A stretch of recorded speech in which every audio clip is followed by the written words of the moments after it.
Hi, Matthew Culleton here, conductor of The Singers, and I'm with one of my favorite composers, Craig Carnahan. I can't tell you how excited I am to present with The Singers the world premiere of Craig's new piece for men's chorus and chamber ensemble called Ghost Camp.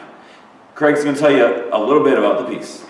So 2015 is the 150th anniversary of the end of the American Civil War, and Ghost Camp really traces its origins to that part in our history, and specifically to the writings of Walt Whitman that came out of that time. Whitman was a volunteer. Today we would call him a nurse's aide in the Union hospital camps during the war.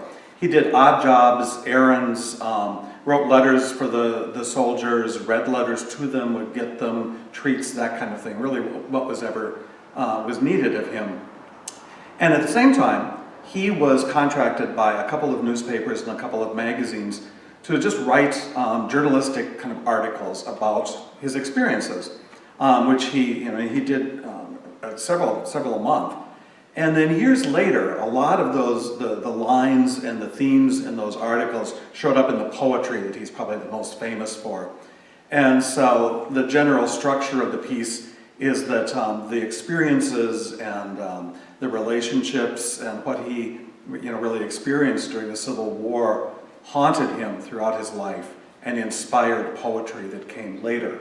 So the structure of the piece, there's a narrator, Jim Ramlet, who's amazing, who sort of serves as the journalistic Whitman who reads excerpts from these articles, and then the men of the singers, 20 of them, I believe, sing the poetry that ensued later in his life.